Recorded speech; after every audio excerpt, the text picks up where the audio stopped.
Welcome, dear listeners.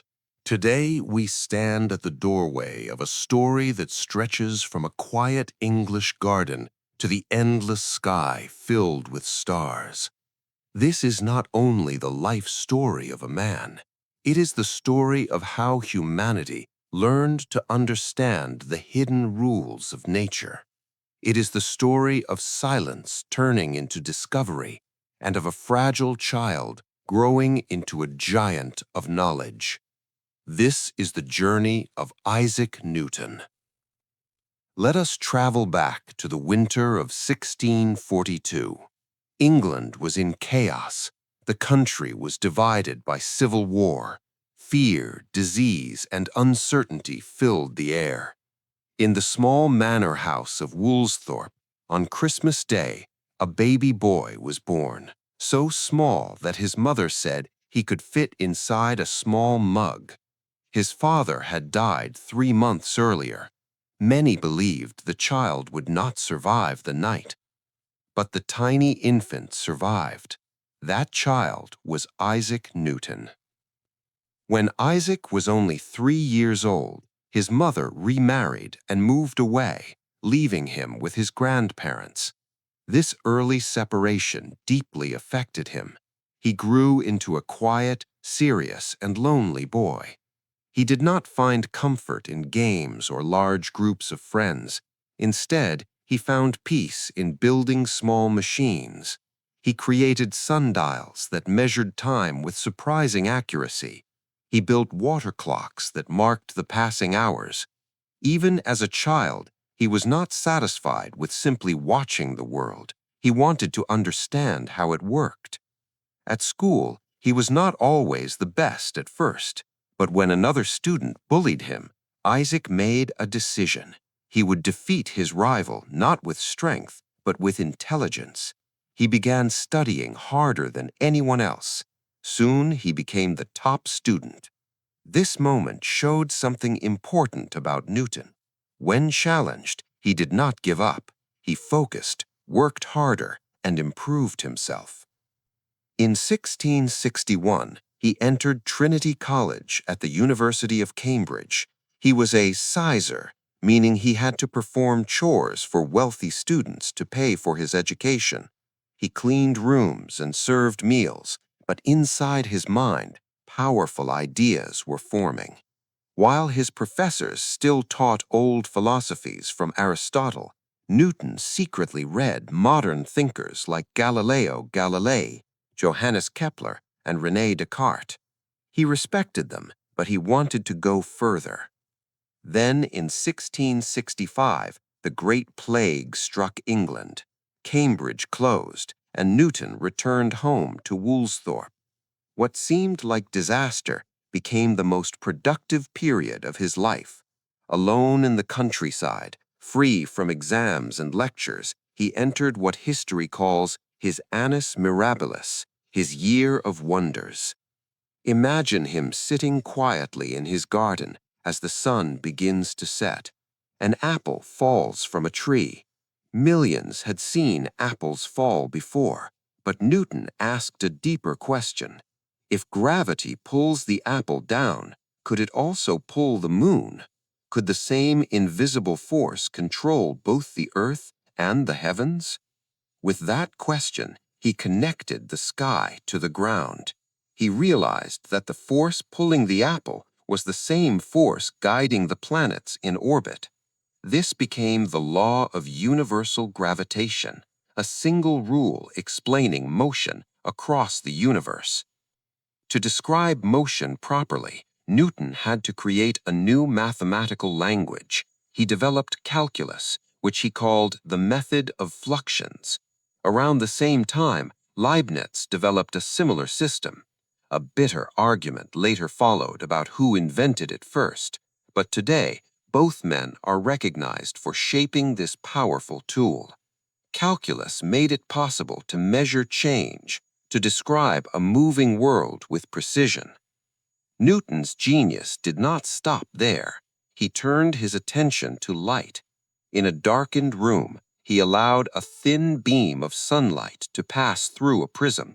Instead of seeing pure white light, he saw a beautiful band of colors: red, orange, yellow, green, blue, indigo, and violet.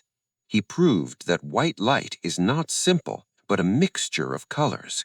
This discovery changed the science of optics forever. Later, he published these findings in Optics. When Newton returned to Cambridge, he became the Lucasian Professor of Mathematics, one of the most respected academic positions in England. Encouraged by his friend Halley, he published his masterpiece, the Philosophiae Naturalis Principia Mathematica. In this extraordinary work, he described his three laws of motion. These laws explain why objects stay still, why they move, and how forces interact. From rolling balls to flying rockets, his laws still guide our understanding of motion today. Through these discoveries, the universe changed in human eyes. Nature was no longer mysterious magic. It became understandable, predictable, and governed by mathematical laws. The world was like a grand machine, operating according to precise rules. Yet Newton was a man of deep complexity. While he studied gravity and motion, he also spent long nights studying alchemy. He searched for hidden truths about matter. He wrote more than 1,000,000 words about religion and biblical prophecy. For Newton, science was a way to understand the Creator's design. He believed that uncovering natural laws was like reading the mind of God. Yet his personality was not always gentle. He was extremely sensitive to criticism. He had serious conflicts with Robert Hooke and others. He could hold grudges for years. Though brilliant, he was also human, proud, intense, and sometimes difficult. Later in life, Newton moved to London and became Master of the Mint. He took this job very seriously. England faced problems with counterfeit coins, and Newton personally investigated criminals. The man who calculated planetary motion now calculated the weight of silver coins.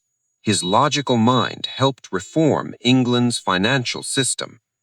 In 1705, he was knighted by Queen Anne. He became Sir Isaac Newton, the first scientist to receive such an honor. His name was now respected across Europe. Despite fame and recognition, Newton lived a mostly solitary life. He never married. He had few close relationships.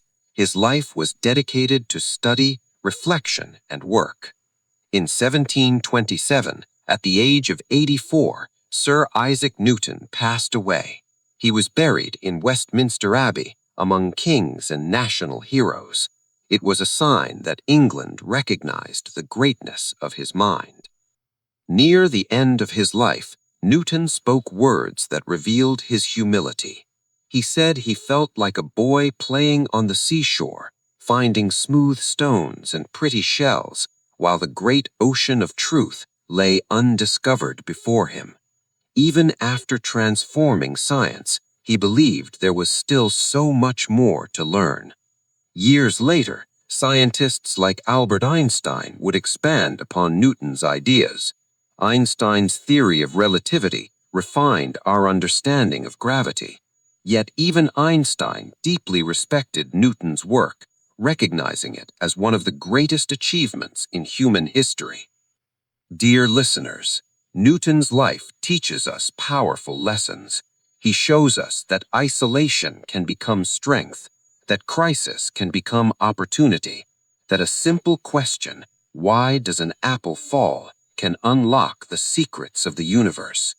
When you see a rainbow, you are witnessing Newton's discovery of light. When satellites circle Earth, they follow Newton's laws of motion. When engineers build bridges or send rockets into space, they rely on his mathematics. From a tiny fatherless baby in a small English village to a knight buried among kings, Newton's journey proves that greatness is built through curiosity, resilience, and courage. Your life, too, is a story still being written. Like Newton, you may begin small, You may face loneliness or difficulty, but one question, one idea, one moment of deep thinking can change everything. The universe is still full of mysteries. The ocean of truth is still wide and deep. Keep learning, keep questioning, and never stop asking why.